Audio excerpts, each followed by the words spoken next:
নমস্কার, সবাই ভালো আছো তো? আমিও বেশ ভালো আছি। তো আজকে সকাল সকাল ঘুম থেকে উঠেই প্রথমে ফ্রেশ হয়ে তারপরে দেখো ভাত বসিয়ে দিয়েছিলাম প্রেসারে সকালে জল খাবারের জন্য। আর এদিকে দেখো ভাত হয়ে গেছে, আর জল খাবারের জন্য আজকে ভাতটাই করেছিলাম। প্রত্যেকদিন তো ভাত খেতে ভালো লাগে না, একদিন ভাত একদিন মুড়ি তরকারি এরকম হয়।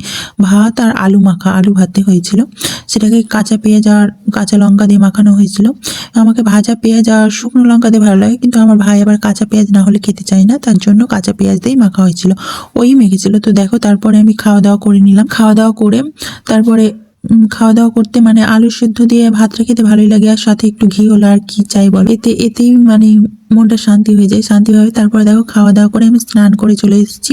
স্নান করে এবার পুজো দেবো, তো পুজোর ঘরটা প্রথমে গুছিয়ে নিচ্ছি। আর আমার পুজো পরিপাটি করে গুছিয়ে পুজো না করলে ভালো লাগে না, তার জন্যই পুজোটা ভালো করে গুছিয়ে ভালো করে পরিষ্কার করে প্রত্যেকদিন করে পুজো করতে আমার অনেকক্ষণ সময় লাগে। আর পরিপাটি পরিষ্কার না হলে আমার পুজো মানে মনের ভিতরে একটা কেমন খুঁতখুঁতানি লেগেই থাকে, খুঁতখুঁত করেই থাকে।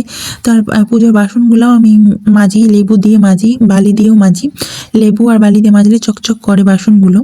তো আজকেও লেবু পাইনি, বালি দিয়েই মেজেছি, তবে বাসনগুলো দেখো চকচক করছে। বাসনগুলো মাজার পর আর একবার আমি জল দিয়ে ধুয়ে নিই, তোমাদের সঙ্গে তো এর আগেও শেয়ার করেছি।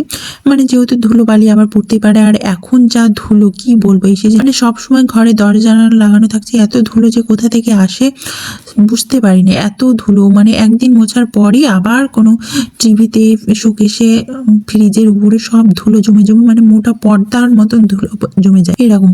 তা থালা বাসন তো সেটা হতেই পারে। তো দেখো থালা বাসন আজকে ভোগে নকুল দানা দিয়েছিলাম, আজকে কিছু ছিল না, আর কিছু আনাও হয়নি।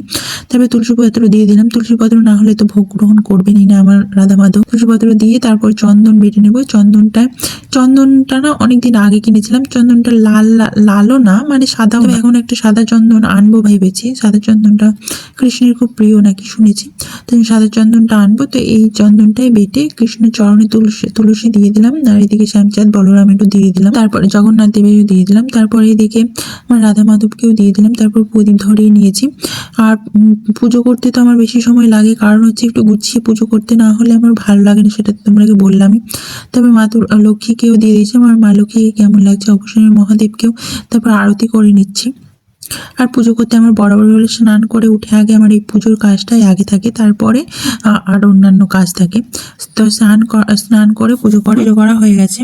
তারপরে দুপুরে খাওয়া দাওয়া করে একটু শুতে